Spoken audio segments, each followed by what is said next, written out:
Hi guys! Welcome to my channel, my vlog. So ngayon, nagluluto po tayo ng grilled fish. Tapos may lemon chicken. Ina-oven natin. Tada! Maray. So ngayon, nagluluto po tayo ng ating white Sa rice. rice. So ayan ang buhay Lagyan natin mo sa sa kusinera bulaklak ng guys. mantika. Pag-share to time. Ang So buhay. sa after lunch, nagluluto naman ako sa tinapay. Handa ko yung mga sangkap. Ayan, nagro-rolling na ako no, at nagpalamon sa aking bread. Tinapay.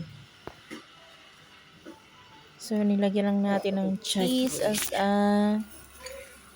satire. So, ngayon, nag-ano naman ako, nag-chachay kasi yan po, pag hapon, mag-iinom po yung mag-asawa ng chai curry.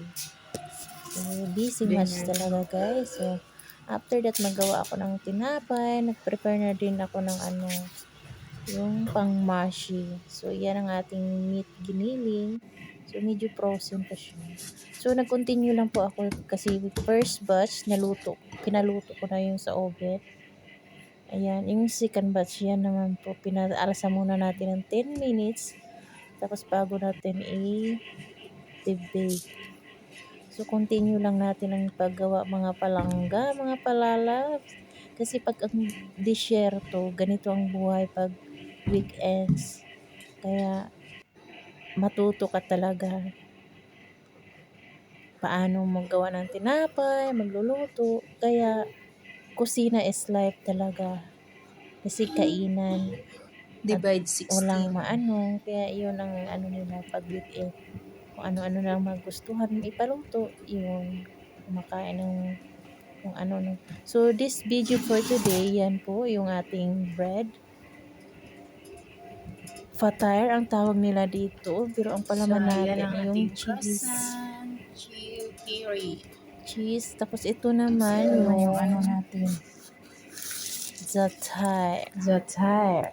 So, mga palangga. So, second batch So, yan ito. ang ginagawa ko. So, isang dough, binidivide ko ng 16. Ni-roll up lang natin, continue lang. So, thanks for watching mga palangga. So, kanina, hindi ko po na na-videohan yung paano nagawa ng lahat ng mga sangkap natin sa mashi. Kasi super busy na talaga guys. So, ito na yung final. Naruto na yung ating mashi. So, mag-wait na lang tayo. Magkakain na lang sila kung anong oras. Pero, yung ating mashi is ready to eat na guys. So, ito naman yung ating outsider. Wow, So, ang ganda-ganda ng dilaw na tanghali dilaw po yung yan, bulaklak. namumulaklak po siya ng yellow. Pag gabi naman, magiging pink naman siya. So, super ang ganda na yung bulaklak guys.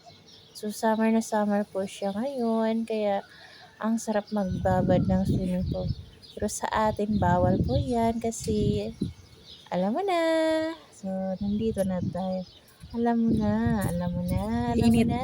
10 So, o'clock, nandito naman tayo 10:30 sa ating ata. Hardin sa garage Ayan, area. So, ganda ng black. natutuwa talaga ako mga palangga, mga palalab. So, pinatik video ko yung bulaklak, yung ano ba ito tawag niyan? Bagumberia. Kasi namimiss ko kasi minsan lang Ganda ito ng magbulaklak ng bougainvillea. ganitong kaganda. O kakulay pa sa aking damit. So, yan guys, ang ating summer day. At saka last day ko na dito sa Masra or farm area. Kaya mamimiss ko talaga. Kaya nag-take video po ako dito kasi alam mo na, hindi naman tayo forever dito sa ibang bansa. So, babalik naman tayo kung saan tayo galing, mga palangga, palalap. So, hagard na ako, yeah. Super init. Kasi 11 a.m. ng umaga po yan, mga palangga. So, dito naman tayo sa ating Harden. So, na may payag po sila, bahay kubo. Kung nagkakapi, nagchatchay, dito po sila sa lilim ng punong kahoy. Tapos, ang ganda dito, ang huni ng mga ibon. Super ganda. Super ganda talaga. Tapos may mga manok, mga alaga sila po. Ayan si Manay, nag-sitting po saglit. Haggard face, pero laban lang and good vibes, mga palangging.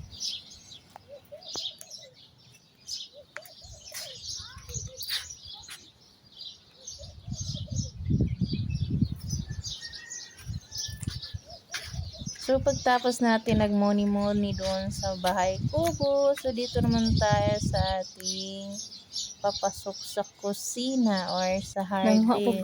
So, actually, kanina pa ako kumukuha ng mga saluyot. Yan. Fresh. May mga bunga. Organic po siya. Tapos may mga ano din sila. Watermelon. So, medyo maliliit pa. Ayan. So, continue lang ako nagkukuha ng saluyot.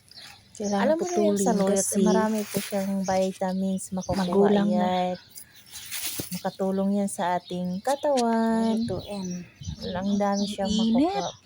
In fairness. Doon pa yung iba kong So, kinuha. yan, makikita natin ang liit-liit pa yung kan. Kailangan siya ika-cut siya habang medyo young pa yung leaves ng saluyot. Kanina hindi nag-photos. Ngayon pa.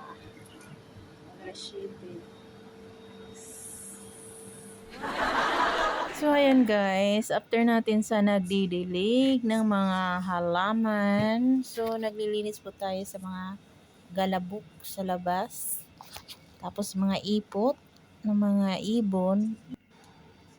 Pagkatapos yan, hinamahap lang natin para magmalinis yung sahig, mga palangga, palalabs. So, yan ang buhay natin sa this year too. So, enjoy lang at have fun, mga palangga, palalabs. Be happy always. So, after yan, nag-uwian na ang mga palangga. So, galing po pa tayo sa ating leisure too. So, natutulog po ako yan, mga 40 minutes. So, malapit na tayo sa ating home destination. So, nagising po ako, nakita ko yung view. So, nag-take pictures po ako for good memories for last day from Masraa or from farm. So, happy weekend everyone and have a nice day and God bless you all. So, kung bago lang kayo sa aking channel, please subscribe, Tansan Vlog, and hit the notification bell to update you sa my next vlog. So, mga palangga palalam, so magluluto tayo sa ating meat makluba. So, ang meat natin, niluto natin ng 2 oras, pinakuluan natin sa mga spices po. Pagtapos naman yan, naghagagayat po ako ng sibuyas, bawang, amatis, hot pepper, green pepper. So, sinusulte lang natin yan. By the way, yung patatas, yung nag-bake lang natin at saka talong. After that naluluto, naghalo-halo lang natin lahat na yan, meat at saka mga vegetable. Pagkatapos, idagdag lang natin yung ating rice. Ayan. Tapos may meat stock po tayo.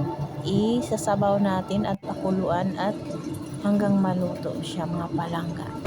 Kung kulang ang taste, magdagdag lang tayo ng asin, paminta, at meat spices or baharat. Kung wala naman, pwede din natin lagyan ng magic sarap, mga palangga. Pagtapos yan, takpan lang natin, mga palangga. At saka make sure yung tubig ng ating rice tamang-tama at hindi mahilaw. So, check time na. Tapos takpan na after 15 minutes to 20 minutes. Tada! Ayan, mga palangga, ready to serve, ang init. At saka yung mga patatas, talong, mga sangkap, lumulutang. Oh, ang ganda na siya, mga palangga. Oh, wow! Yummy! So, kain na tayo, ready to serve na mga palangga yan. So, ayan na nga mga palangga palalabs, ready to serve and eat. So, ayan. So, ngayon, magluluto tayo ng shawarma meat. So, inaano lang natin yung shawarma meat na suti muna hanggang wala na yung sauce niya or sabaw.